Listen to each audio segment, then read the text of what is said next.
Alright guys, so that was just a short little video about trees, which I thought was kind of nice, and also it has to deal with what we're going to take a look at today, which is trig ratios. Something fairly interesting is all these trees that you see all over the place with a measuring tape and the ability to find your angle of elevation, meaning like some kind of a protractor or something along those lines. You can find the height of any tree you really want, knowing just two little things. So we're going to talk about that today with our notes. This is, like I said, this is the second part of our big trilogy here. We took a look at 45, 45, 90, 30, 60, 90 triangles, and now we're going to take a look at trig ratios, okay?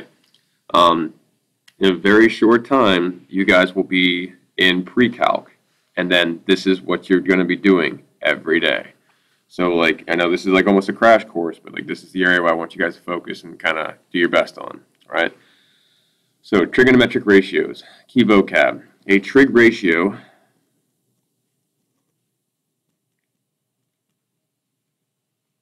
is a ratio of the lengths of two sides of a right triangle. All we're doing today are proportions and ratios, much like we've been doing the entire last chapter. Okay. The three basic trigonometric ratios are sine, cosine, and tangent, which are abbreviated sine, cosine, and tangent as SIN, COS, TAN. You'll probably hear me correct one or two of you throughout the next couple weeks, but this is not sin. This is, we call it sine. I know it's spelled sin, but for this math class, every time you see that, it's just sine. Okay. So here they are. Here we go.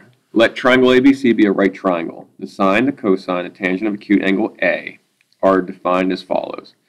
I've been really stressing to you guys the past week about finding an angle and then going opposite of it, across from it.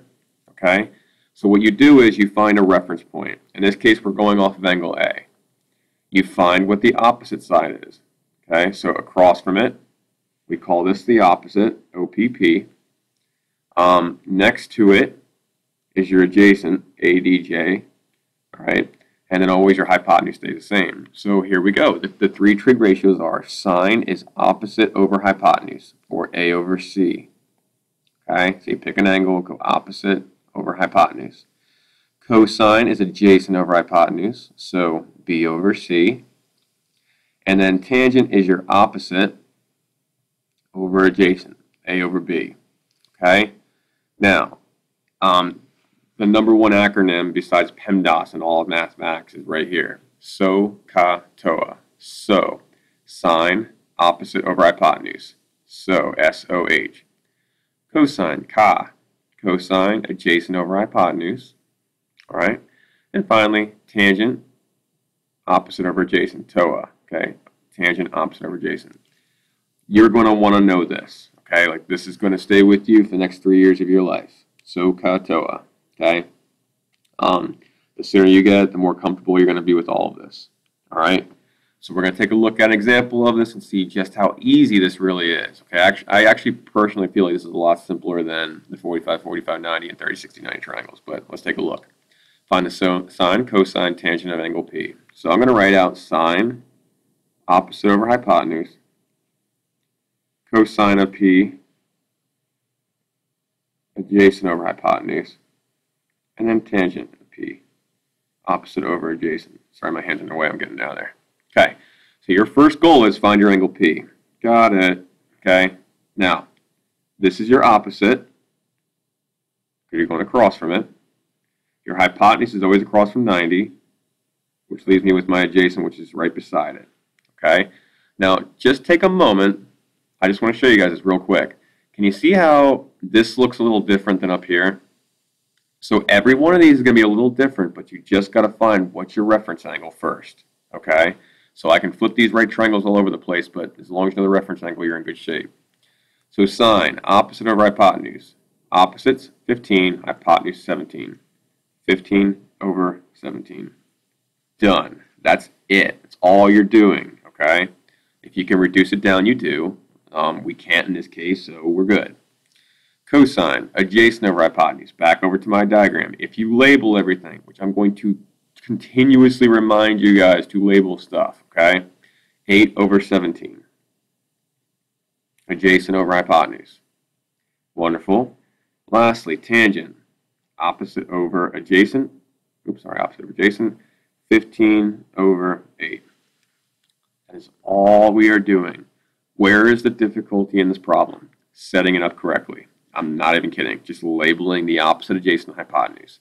If you can do that, these are easy to memorize. Okay? But you've got to be able to label everything over here. Okay? All right. Number 2, find the sine, cosine, tangent of x. So, goal number 1, all right, I'm going to go ahead and just write sine x, cosine x, tangent x.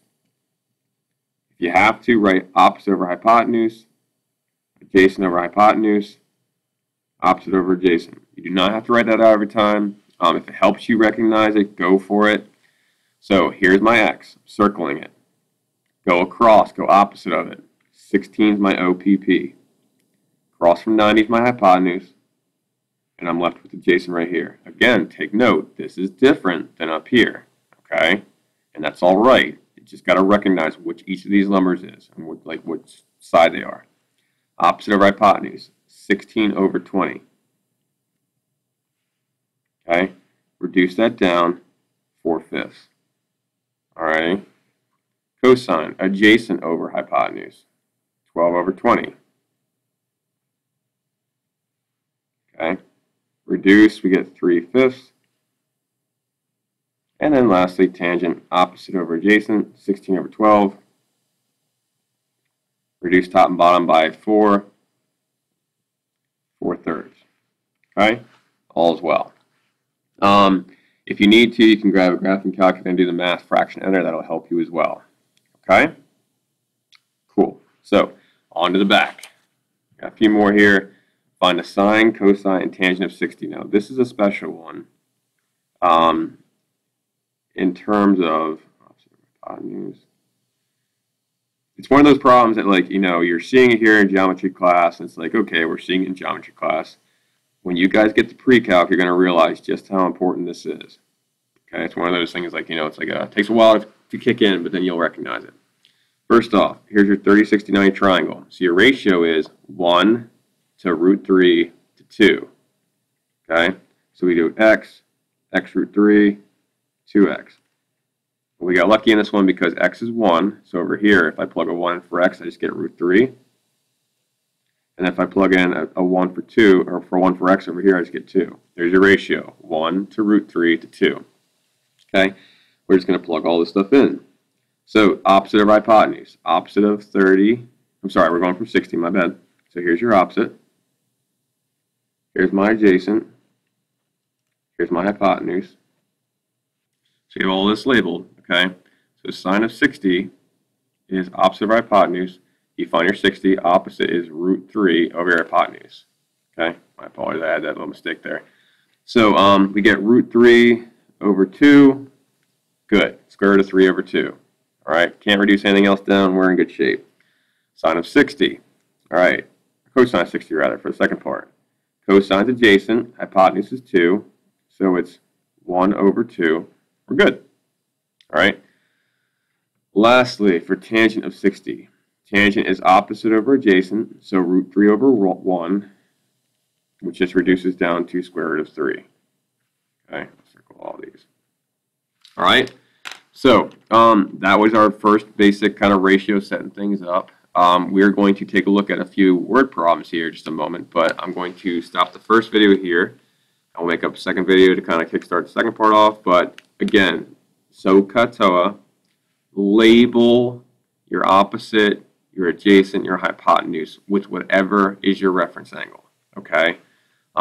If you can do that, you're going to be absolutely terrific on this part, okay? Good luck. We're all counting on you.